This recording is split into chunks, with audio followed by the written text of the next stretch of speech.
बिस्मिल्लाहिर्रहमानिर्रहीम। सर, एक क्वेश्चन है हमारे सामने। ये कुछ दिनों पहले हमने जो है क्लास में कवर किया था कि जब प्रॉपर्टी प्लांट एंड इक्विपमेंट के साथ जो है वो अलाइड कॉस्ट वगैरह भी हो तो उसकी डेफर टैक्सेशन कैसे होगी।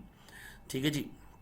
तो एक सवाल है सर हमारे पास कि ABC limited constructed an asset. Constructed का मतलब ये है कि इसने ये परचेज़ नहीं कि कंस्ट्रक्ट किया है। 2 मिलियन रुपए की कॉस्ट लगेगी। जनरली सर जब एसेट की कंस्ट्रक्शन हो रही होती है और उस एसेट को कंस्ट्रक्ट करने के लिए हमने कोई बैंक वगैरह से लोन वगैरह लिया हो तो during the period of construction जितना लोन के ऊपर इंटरेस्ट चार्ज होगा सर आम हालात में उसको हम कैपिटलाइज करते हैं एज पर IFRS 23 उसी एसेट के अंदर।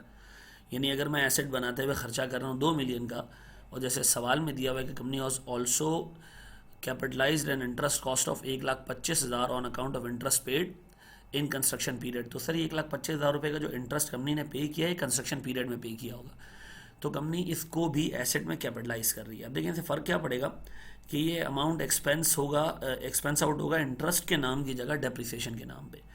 ठीक है ना। अच्छा, फिर वो कह रहा है जनाब the company also incurred installation cost of 2.5 lakh रुपए। ठीक है। तो 2.5 लाख रुपए की इंस्टॉलेशन कॉस्ट है, 2 मिलियन की एक्विजिशन कॉस्ट है, कंस्ट्रक्शन कॉस्ट है, 1,25,000 का इंटरेस्ट है। और फिर वो कह रहे हैं the company is bound to dismantle the asset once it completes its useful life of 4 years. The dismantling cost would be 306,110। अब इसके अंदर कुछ चीज़ें नहीं है, मिसिंग है, तो मैं अज्यूम कर रहा हूँ कि इंटरेस्ट रेट वुड बी से 8%।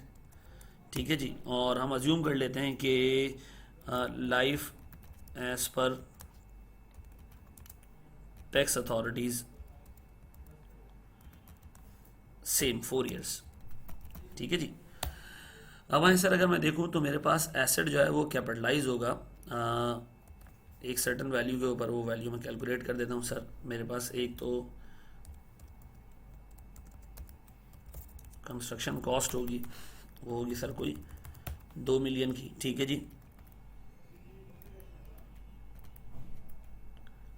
नंबर 2 मेरे पास जो आ रहा है वो आ रहा है कि 2.5 लाख रुपए की इंस्टॉलेशन कॉस्ट। ठीक है जी। फिर मेरे पास इंटरेस्ट कैपिटलाइज्ड ये आ रहा है सर, ये अराउंड आ रहा है कोई 1,25,000 रुपये का। ठीक है जी। ऐसा इंटरेस्ट है जो इनकर हो चुका है। ठीक है जी। Present value of dismantling cost. Sir मैं इस डिसमेंटलिंग कॉस्ट की प्रेजेंट वैल्यू निकालूंगा which apparently is 306,110 divided by 1 plus the interest rate raised to the power -4। इसलिए कि 4 साल बाद ही इनकर करनी है। ठीक है जी। अच्छा, सॉरी -4 कर दिया मैंने, 4 है। ठीक है जी। ये आगे सर 2,25,000, इन सबको मैं एडअप करता हूँ तो 26 लाख रुपए की टोटल कैपिटलाइजेशन कॉस्ट है एज पर IA-16। ठीक है जी।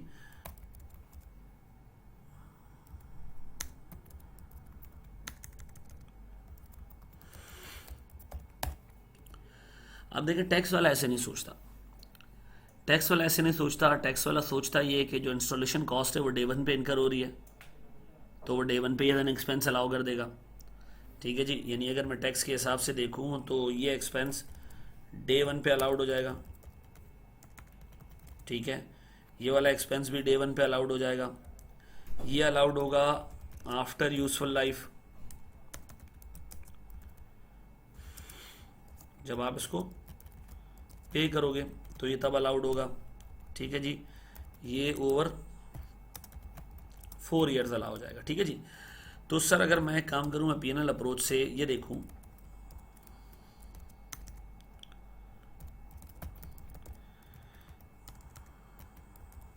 कि दोनों स्ट्रीम्स में जो है वो एक्सपेंसेस किस तरह बुक हो रहे हैं। ठीक है जी। हम PNL अप्रोच लेके चलते हैं, दोनों स्ट्रीम्स में एक्सपेंसेस देख लेते हैं कि टैक्स वाला किस तरह इसको एक्सपेंस आउट करेगा, अकाउंटिंग वाला किस तरह एक्सपेंस आउट करेगा, ईयर 1, ईयर 2, ईयर 3, ईयर 4। ठीक है जी। 4 साल की लाइफ है, 4 साल मैंने ले लिए। अब मैं अगर देखूँ तो सर मेरे पास डेप्रिसिएशन के नाम पे 4 सालों में अकाउंटिंग वाला जो एक्सपेंस अलाउ करेगा डिवाइड बाय 4, यानी 6.5 लाख रुपए का एक्सपेंस पर ईयर। ठीक है। अच्छा, जो टैक्स अथॉरिटीज़ हैं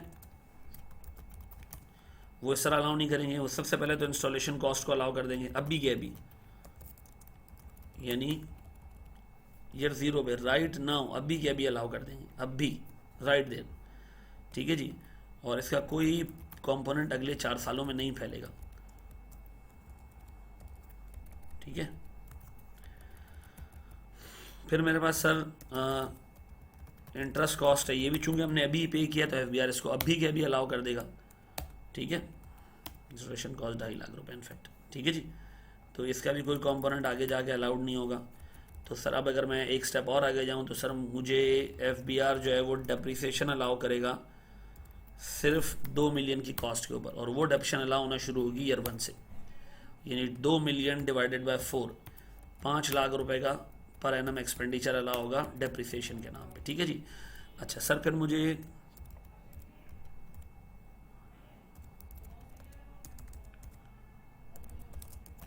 डिसमेंटलिंग कॉस्ट के नाम पे अमाउंट अलाउ होगी कोई 2,25,000 रुपये का future value, 2,25,000 into 1.08 raise the power 4, ये अलाउ होगी। लेकिन कब सर? जब ख़त्म हो गई एसेट, डिसमेंटल हो जाएगा। सर इसका मतलब है टैक्स अथॉरिटीज जो टोटल एक्सपेंस अलाउ करेंगी उसका ब्रेकअप कुछ इस तरह होगा, ठीक है जी। अब इसका मतलब ये है कि सर दोनों में डिफरेंसेस आ रहे हैं। यहाँ तो एक्सपेंसेस कुछ इस तरह अलाउ हो रहे हैं, ऊपर जो है वो अलग बेसिस पे अलाउ हो रहे हैं, ठीक है जी। ऊपर दूसरा एक्सपेंस भी अलाउ होगा सर, वो होगा इंटरेस्ट का।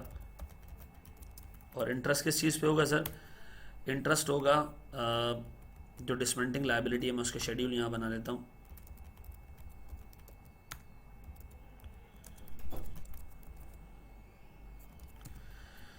डिसमेंटिंग लायबिलिटी में सर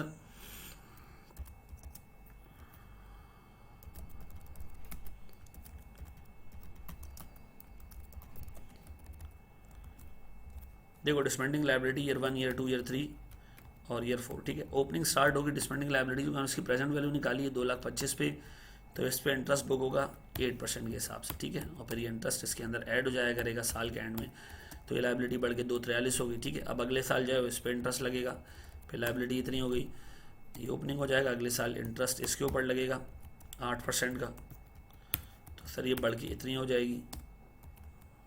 और सर फिर उसके अगले साल ये अमाउंट इस पर इंटरेस्ट लगेगा 8% का, और ये इवेंचुअली जाके 3,06,110 पे पहुंचेगी।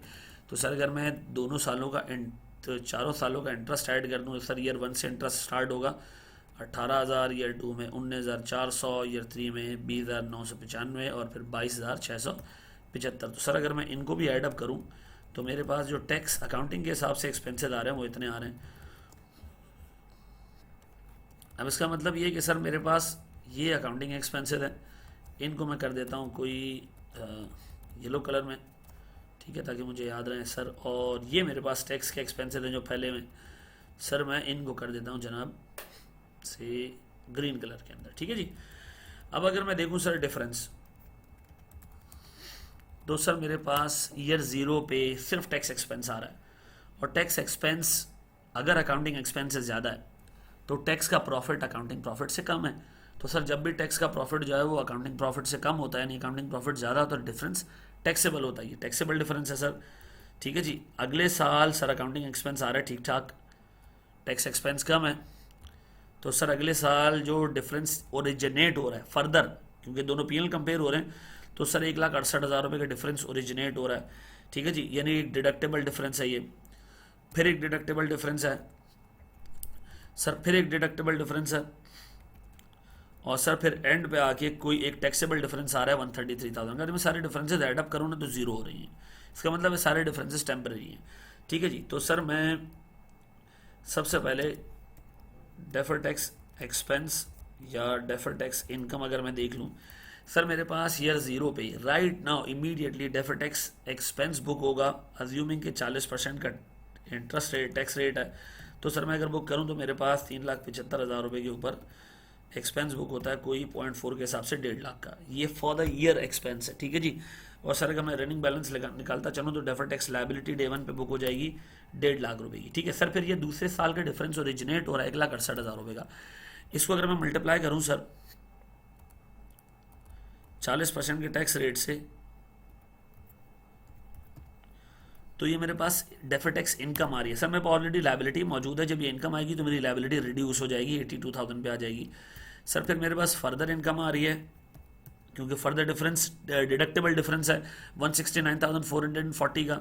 सर मेरे पास डेफर टैक्स लायबिलिटी मजीद कम होती जा रही है, ठीक है जी। फिर मेरे पास 1,70,000 रुपये का फर्दर डिडक्टेबल डिफरेंस आ रहा है।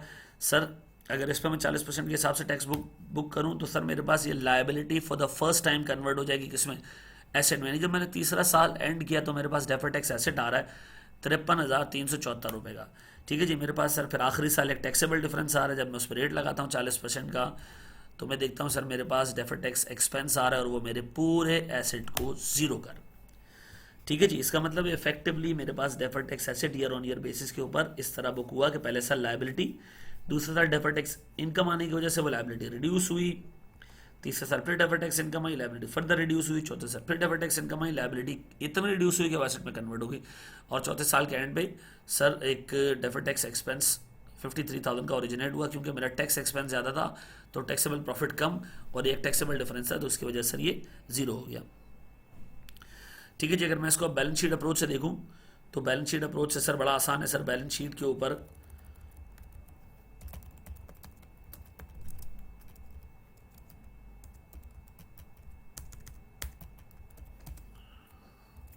बैलेंस शीट अप्रोच, सर अगर मैं आपसे कहूं कि अकाउंटिंग के हिसाब से जो कैरिंग अमाउंट्स हैं, ठीक है जी, वो कैरिंग अमाउंट्स हैं किसकी, इसकी सर पीपीई की। ईयर ज़ीरो पे सर पीपीई का अकाउंटिंग का कैरिंग अमाउंट है सर कोई 26 लाख, ठीक है जी।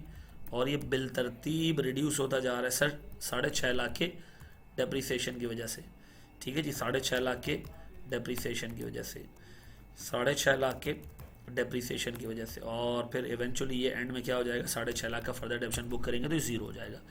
सर फिर मेरे पास एक प्रोविज़न है, provision for dismantling cost. Sir ये एक लाइबिलिटी है मेरे पास, ये मेरे बुक्स में आ रही है, और सर वो ईयर ज़ीरो पे है कोई 2,25,000 रुपये की, मैं इसको माइनस में लिख देता हूँ, ठीक है जी। सर फिर मेरे पास ईयर टू में 243,000 की, इनफैक्ट सर ईयर वन के एंड पे या ईयर टू के स्टार्ट पे 243,000, फिर सर ये जनाब कोई 262,440, सर फिर ये 283,435, और आखिरी साल में सर ये 306,110 पाएगी, लेकिन मैं इसको पे कर दूंगा तो ज़ीरो हो जाएगी। सर अगर मैं देखूं तो मेरे पास ओवर 4 ईयर पीरियड जो नेट एसेट या लायबिलिटी आ रही है, नेट एसेट या लायबिलिटी, सर उसकी मूवमेंट को जिस तरीके से कि मेरे पास प्रॉपर्टी प्लांट एंड इक्विपमेंट एक एसेट है और एक लायबिलिटी है, तो सर अगर मैं दोनों को नेट कर दूं, इनको अलग अलग भी चलाएंगे तो कोई मसला नहीं है, लेकिन मैं नेट कर रहा हूं ताकि हमारी कैलकुलेशन रिड्यूस हो सके। सर ये नेट एसेट है मेरे पास, ठीक है जी। अच्छा सर मेरे पास जो टैक्स बेस है प्रॉपर्टी प्लांट एंड इक्विपमेंट की, वो सिर्फ एक ही है और बाकी किसी चीज़ की कोई टैक्स बेस नहीं है। यानी अगर मैं टैक्स बेस देखूँ sir property plant and equipment की, तो वो है सिर्फ और सिर्फ 2 मिलियन रुपए, ठीक है जी। अब सर 2 मिलियन और ये डेप्रिशिएट होता जा रहा है कितने से, 5 लाख के हिसाब से। सर अगर मैं देखूँ तो ये आखिरी साल में जाके ज़ीरो हो जाएगा। सर डिसमेंटलिंग लायबिलिटी वो तो क्रिएट ही नहीं होगी, उसका टैक्स बेस है ही ज़ीरो, तो भी ले लेते हैं सर हम।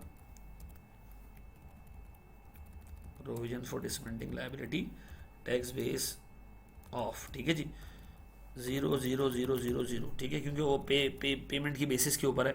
तो सर अगर मैं टैक्स के हिसाब से देखूँ तो ये है मेरे पास नेट एसेट, ठीक है जी। तो इसका मतलब है सर ये कैरिंग अमाउंट है नेट एसेट का, और ये मेरे पास जो है ना सर टैक्स बेस है नेट एसेट का, ठीक है जी। नेट एसेट में इसलिए कह रहा हूँ कि एसेट माइनस लायबिलिटी। अब सर अगर मैं डिफरेंसेस निकालूं तो सर मेरे पास साल के पहले दिन को 3,75,000 रुपये का एज एड डिफरेंस है। सर ये एज एड डिफरेंस कंटिन्यूसली रिड्यूस होता जा रहा है और एक जगह पे आके वो नेगेटिव पे ज़ीरो हो गया। अच्छा सर अगर मैं देखूँ तो मेरे पास एसेट का कैरिंग अमाउंट बड़ा है, ठीक है जी, और टैक्स बेस मेरे पास छोटा है। तो सर मैं इस कैरिंग अमाउंट और टैक्स बेस के डिफरेंस के ऊपर डे वन के ऊपर सर कितना डिफरेंस, 3,75,000, और ये टैक्सेबल डिफरेंस है, सर मैं डेफर्ड टैक्स लायबिलिटी बुक करूंगा। सर ये एज एड बैलेंस है 0.4, ठीक है जी।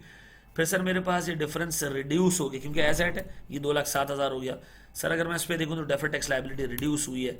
सर फिर ये डिफरेंस मजीद रिड्यूस हुआ तो डेफर्ड टैक्स लायबिलिटी और रिड्यूस, सर ये डिफरेंस डिडक्टेबल डिफरेंस में कन्वर्ट हो गया, तो सर डेफर्ड टैक्स लायबिलिटी की जगह एसेट बन गया और इवेंचुअली ये ज़ीरो हो गया, ठीक है जी। सर अब मेरे पास अगर मैं डेफर टैक्स लाइबिलिटी की मूवमेंट देखूं तो डेफर टैक्स एक्सपेंस के हिसाब से कुछ इस तरह बन रहा है कि डे वन पे चूंकि अमाउंट जीरो थी और इमीडिएटली 1.5 लाख रुपए का अमाउंट डेफर टैक्स लाइबिलिटी में है तो ये एक्सपेंस बुक हुआ होगा। फिर सर मेरे पास डेफर टैक्स लाइबिलिटी रिड्यूस होती जा रही है, तो सर मैं डेफर टैक्स इनकम बुक करूंगा इसके ऊपर। अगर मैं देखूं तो सर मेरे पास एसेट लाइबिलिटी 1.5 लाख से कम होगी, ठीक है ना, 82,000 हो गई सर। अभी इसका मतलब मैंने इनकम बुक की होगी सर, फिर ये मज़ीद कम हुई, फिर सर ये इवेंचुअली जो है ना वो एसेट में कन्वर्ट हो गई, तो सर मजीद जो है वो मैंने इनकम बुक की और फिर इवेंचुअली सर मैंने 53,000 का डेफर टैक्स एक्सपेंस बुक किया। अगर आप ऊपर देखें तो सर आपको यही एक्सपेंसेस, एग्जैक्ट यही एक्सपेंसेस सर मिलेंगे यहाँ पर, ठीक है। जिस तरह अगर मैं जर्नल एंट्रीज पास करूँ,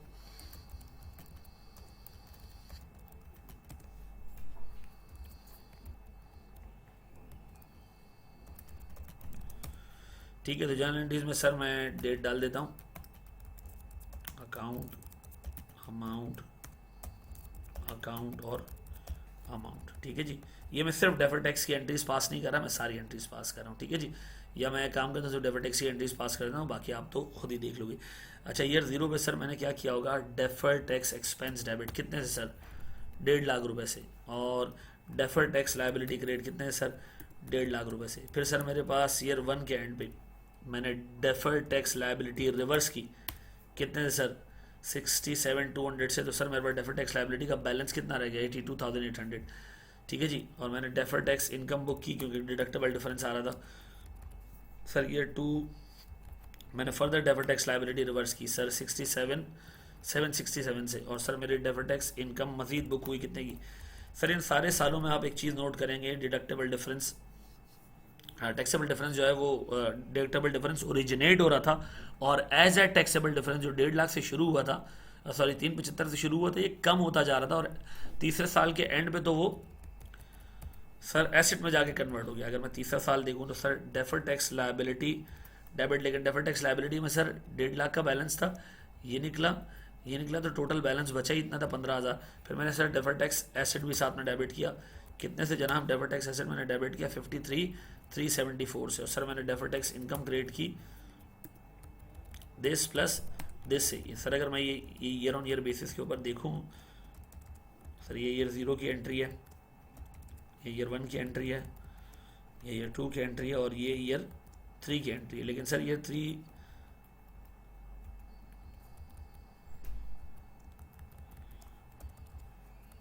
अब अगर मैं ईयर फोर में देखूं तो सर मेरे पास डेफर टैक्स एक्सपेंस आ रहा है 53,000 का, और मेरे पास सर डेफर टैक्स एसेट जो मैंने क्रिएट किया था वो ख़त्म हो रहा है सर। इस तरह जो है वो डेफर टैक्स एसेट शुरू हुआ और eventually defer tax asset, liability और एसेट सब कुछ जाके ख़त्म हुआ एंड पे जब ये सारी चीज़ें क्लियर हो गई, ठीक है जी। सर ये मैं सवाल और ये सोल्यूशन में मैं शेयर कर रहा हूँ, वीडियो भी इसकी शेयर कर रहा हूँ, आप इससे मुस्तफ़ीद हों और मुझे बताएं मज़ीद इम्प्रूवमेंट अगर इसमें की जा सकती है। Thank you.